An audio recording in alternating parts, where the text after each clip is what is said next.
ഈശോമിശിഹായിക്ക് സ്തുതിയായിരിക്കട്ടെ. സ്നേഹമുള്ളവരെ, ഇത് ശ്ലീഹാകാലം 6-ാമത്തെ ഞായറാഴ്ചയാണ്.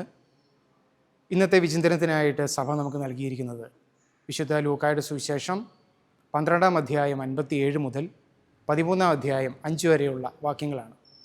ഇതിൻ്റെ ആദ്യത്തെ ഭാഗത്ത് ഈശോ ഇപ്രകാരം പറയുകയാണ്: നീ നിൻ്റെ ശത്രുവിനോട് കൂടെ അധികാരിയുടെ അടുത്തേക്ക് പോകുമ്പോൾ വഴിയിൽ വെച്ച് തന്നെ അവനുമായി രമ്യപ്പെട്ടുകൊള്ളുക. അല്ലെങ്കിൽ അധികാരി നിന്നെ ന്യായാധിപനെ ഏൽപ്പിച്ചു കൊടുക്കുകയും അവൻ നിന്നെ കാരാഗൃഹത്തിലാക്കുകയും ചെയ്യും.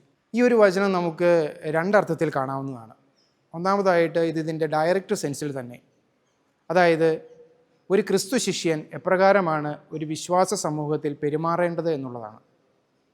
എന്തെങ്കിലും തർക്കങ്ങളോ ബുദ്ധിമുട്ടുകളോ പ്രയാസങ്ങളോ ഉണ്ടെങ്കിൽ അത് സമൂഹത്തിനുള്ളിൽ തന്നെ അവരുമായിട്ട് രമ്യമായിട്ട് പങ്കുവയ്ക്കുവാനായിട്ട് ഒരു ക്രിസ്തു ശിഷ്യൻ പഠിച്ചിരിക്കണമെന്നതാണ് അത് സൂചിപ്പിക്കുന്നത്.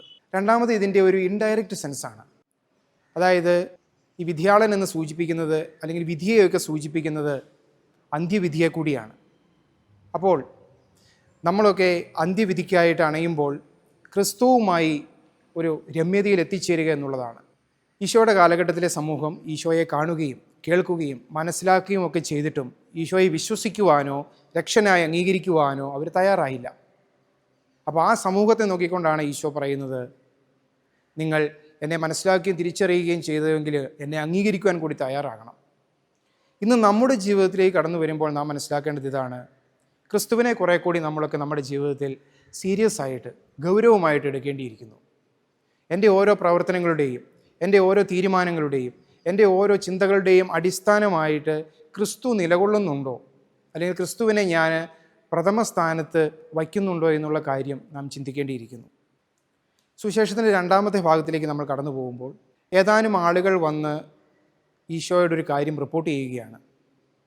ഗലീലിയക്കാരായിട്ടുള്ള ഏതാനും പേരുടെ രക്തം കൂടി ആ ബലിയിൽ കലർത്തി. അപ്പോൾ അവരുടെ ആ ഒരു റിപ്പോർട്ടിങ്ങിൽ പരോക്ഷമായിട്ട് ഒരു കാര്യം കൂടി ഒളിഞ്ഞിരിപ്പുണ്ട്. അവർക്ക് ഇങ്ങനെ ഒരു ദുർവിധി വന്നുവെങ്കിൽ അവർ നമ്മളെക്കാളും കുറച്ചുകൂടി മോശമായിട്ടുള്ള ആളുകളാണ്. ഇന്നും പണ്ടും നമ്മുടെയൊക്കെ മനസ്സിൽ ഉള്ള ഒരു ചിന്താഗതിയാണ്, എന്തെങ്കിലും ദുർവിധി അല്ലെങ്കിൽ എന്തെങ്കിലും കഷ്ടത ആർക്കെങ്കിലും വന്നു കഴിഞ്ഞാൽ അത് അവരുടെ പാപവുമായിട്ട് ബന്ധിപ്പിക്കുക, അങ്ങനെ അതിനെ ചേർത്ത് വായിക്കുക.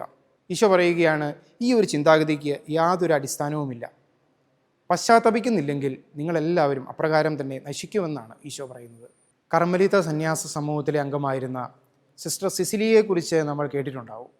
2016 മരണമടഞ്ഞ ഒരു സന്യാസിനിയാണ് അവർ. അപ്പോൾ അവരുടെ അന്ത്യയാത്രയിൽ ഒരു പുഞ്ചിരിയോടുകൂടി കടന്നു പോകുന്ന ആ സിസ്റ്ററിൻ്റെ ചിത്രം സോഷ്യൽ മീഡിയകളിലൊക്കെ വളരെ വൈറലായിരുന്നു. പ്രിയമുള്ളവരെ, നമുക്ക് ചിന്തിക്കേണ്ട ഒരു വസ്തുത ഇതാണ്: നമ്മൾ മരിച്ച് അവസാനം കടന്നു പോകുമ്പോൾ ഒരു പുഞ്ചിരിയോടുകൂടെ നമുക്ക് കടന്നു പോകാൻ സാധിക്കുമോ?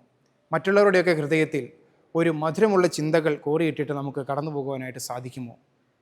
ഇന്ന് നിയമാവർത്തന പുസ്തകത്തിൽ നാം വായിച്ചു കേട്ടതുപോലെ, നിയമാവർത്തനം 4:7, നാം വിളിച്ചപേക്ഷിക്കുമ്പോഴൊക്കെ ദൈവമായ കർത്താവ് നമുക്ക് സമീപസ്ഥനായിരിക്കുന്നത് പോലെ ദൈവം ഇത്ര അടുത്തുള്ള വേറെ ഏത് ശ്രേഷ്ഠ ജനതയാണുള്ളത്. അപ്പോൾ ദൈവം എപ്പോഴും നമ്മളുടെ പശ്ചാത്താപം, നമ്മളുടെ അനുതാപം സ്വീകരിക്കുവാനായിട്ട് കാത്തു നിൽക്കുകയാണ്. ആ ദൈവത്തെ നമുക്ക് സന്തോഷത്തോടെ സ്വീകരിക്കുകയും ഒരു സന്തോഷത്തോടെ ഒരു അനുഗ്രഹമായിക്കൊണ്ട് ഈ ലോകത്തിലൂടെ കടന്നു പോകുവാനും നമുക്ക് സാധിക്കട്ടെ എന്ന് പ്രാർത്ഥിക്കുന്നു. ദൈവം നമ്മളെല്ലാവരെയും അനുഗ്രഹിക്കട്ടെ.